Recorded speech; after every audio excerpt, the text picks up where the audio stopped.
Animal Farm, Chapter 7. The winter was hard and cold. The stormy weather was followed by sleet, snow, and then a hard freeze that lasted until February.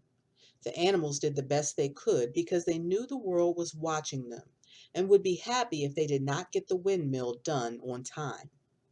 The humans said it wasn't Snowball that destroyed the windmill, but that it had fallen down because the walls were too thin. The animals knew better, but Napoleon decided to make it twice as thick this time. The animals were not as hopeful about it as they had been before.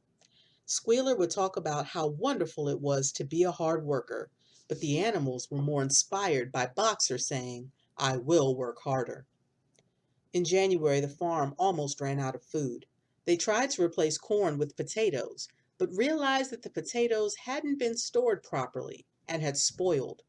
The animals were about to starve, but they had to hide it from the rest of the world. The humans had started up their rumors again, now saying that the animals were fighting all the time and eating their children for food. Napoleon had the sheep say that the food ration had been increased when Whymper would come to visit, and had the empty barns filled with sand and then covered up with grain. Whymper spread the word around town that there was plenty of food on Animal Farm. However, the animals knew they would need to get more food from somewhere. One Sunday morning, Napoleon announced that the hens must give up their eggs. He had arranged to sell 400 eggs a week to pay for food until summer. The hens were outraged. They believed that no one would ever take their eggs again. They said it would be murder. 3 young hens led a protest. The hens would fly up to the top of the barn and lay their eggs, which then smashed on the floor. Napoleon ordered that the hens not get any food, and any animal giving the hens food would be killed. The dogs made sure it happened. The hens lasted 5 days and then stopped. During the protest, 9 hens had died. No one had heard anything about Snowball. It was said he was either at Pinchfield or Foxwood, but in the early spring it was noticed that Snowball was visiting the farm by night. The animals were so upset they couldn't sleep. Anything that went wrong, they claimed Snowball had done it. Someone lost the key to the store shed, and the entire farm was convinced Snowball had stolen it, even after they found the key had just been lost under a bag of grain. Napoleon investigated the entire farm with his dogs, and every few steps he said, "Snowball has been here. I can smell him." Every time Napoleon said Snowball's name, the dogs would growl and show their teeth.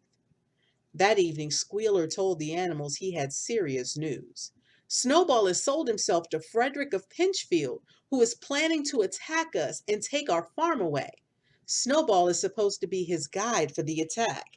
But there's worse. Snowball was working with Jones from the beginning. It's all been proven by documents that he left behind that we only just discovered. It's no surprise. Didn't we see how he tried to get us destroyed at the Battle of the Cowshed?" The animals were confused. They all remembered Snowball charging ahead of them during the battle and not even stopping after getting shot by Jones. "I don't believe it," said Boxer. "Snowball was brave at the Battle of the Cowshed. I saw him myself. We gave him Animal Hero First Class." "That was a mistake," said Squealer. "He was trying to make us fail." "But he was wounded," said Boxer. "We all saw him bleeding." "That was part of the plan," said Squealer. "It was only a flesh wound. I could show you this in his own handwriting, if you could read it. The plan was for Snowball to give a signal to run away, and it would have worked if not for our heroic leader, Comrade Napoleon. Don't you remember when the animals ran away after Snowball's signal? And don't you remember that Napoleon screamed, 'Death to humanity!' at that moment and bit Jones's leg? Surely you all remember that." Squealer described it so vividly that the animals thought they remembered it, but Boxer was not convinced. "I don't think Snowball was a traitor from the beginning. He might be now, but he was a good comrade at the Battle of the Cowshed." "Our leader, Comrade Napoleon," said Squealer, "says he was working for Jones from the start. even before the rebellion. Oh, that's different, said Boxer. If Comrade Napoleon says it, it must be right. Right, said Squealer, giving Boxer an ugly look. Keep your eyes open. We think Snowball has agents here with us even now. 4 days later, Napoleon ordered all the animals to meet in the yard. He gave a high-pitched whimper, and the dogs dragged forward 4 pigs. The pigs were bleeding, and it seemed to drive the dogs crazy. 3 of them attacked Boxer, who put out his hoof and pinned a dog to the ground, and looked at Napoleon to see if he could crush it. Napoleon ordered him to let it go, and the dogs all ran away howling. The pigs were told by Napoleon to confess their crimes. The pigs confessed to meeting with Snowball and helping to destroy the windmill and give the farm to Frederick. The dogs tore their throats out. Napoleon asked if there were any more confessions.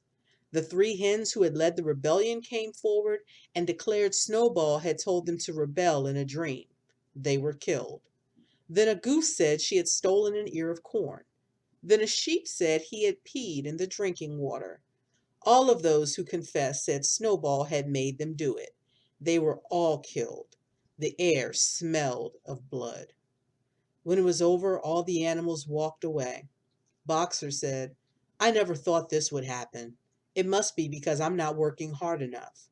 I will work even harder. But Clover thought that the way things had gone was not what they had dreamed of when they were in the barn with old Major. She would obey, but this wasn't what she and the other animals had worked for. Sadly, she began to sing Beasts of England, and the other animals joined her. Squealer walked up with 2 dogs. By special order of Comrade Napoleon, Beasts of England was now forbidden to sing. Why? Asked Muriel. We don't need it any more, comrade. Beasts of England was the song of the rebellion.